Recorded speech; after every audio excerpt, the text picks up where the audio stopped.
So now we're going to begin looking at series or infinite sums. This question asks us to decide whether this series converges, and then if it does, we can find its sum.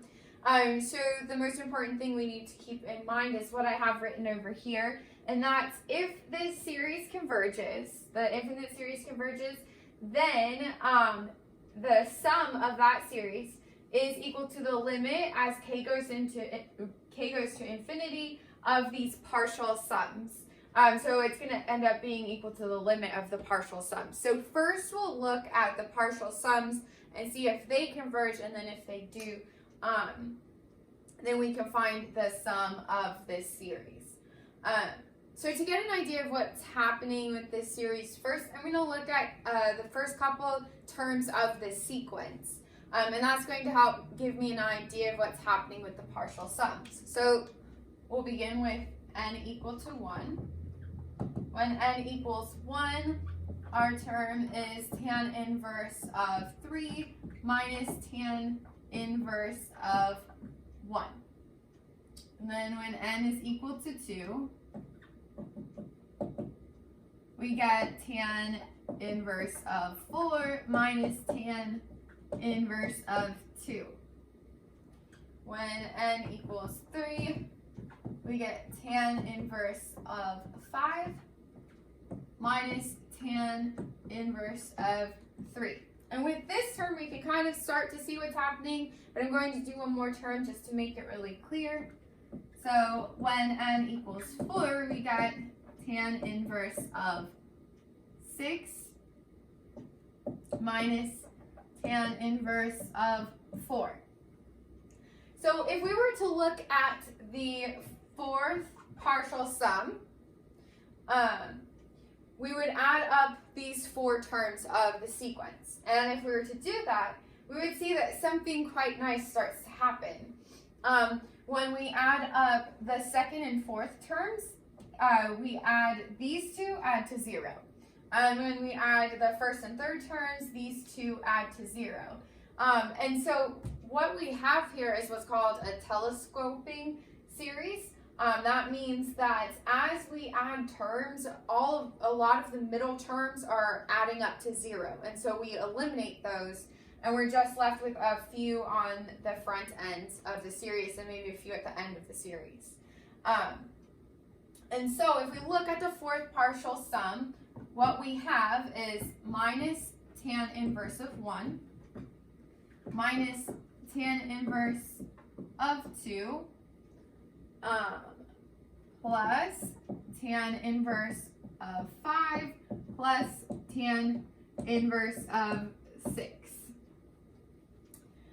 So if we look at this and try to think about the general case partial sum, what it would look like, it would still have these first two terms because no matter what we add, these are not going away. We're still going to have minus tan inverse of 1 minus tan inverse of 2.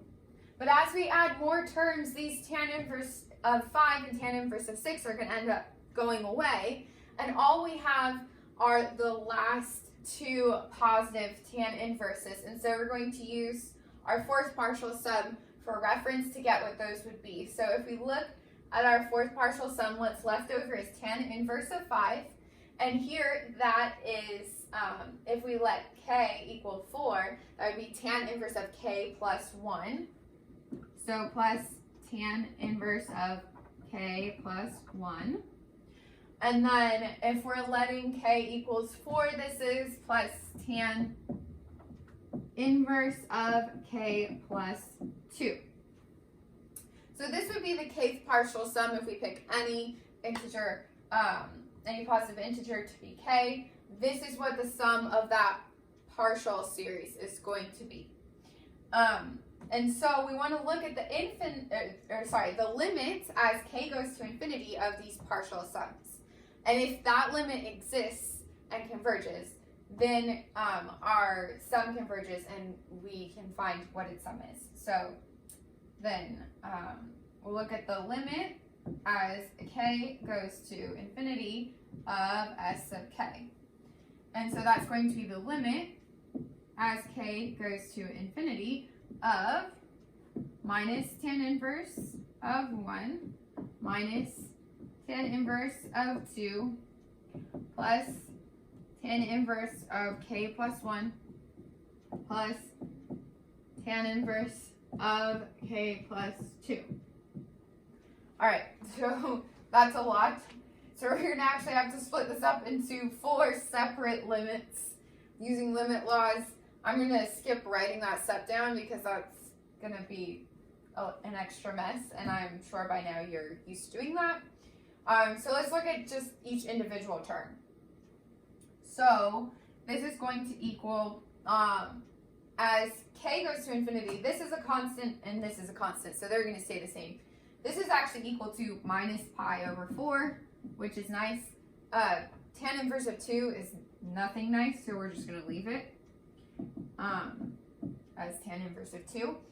Okay, so now we need to think about what's happening to tan inverse as k goes off to infinity.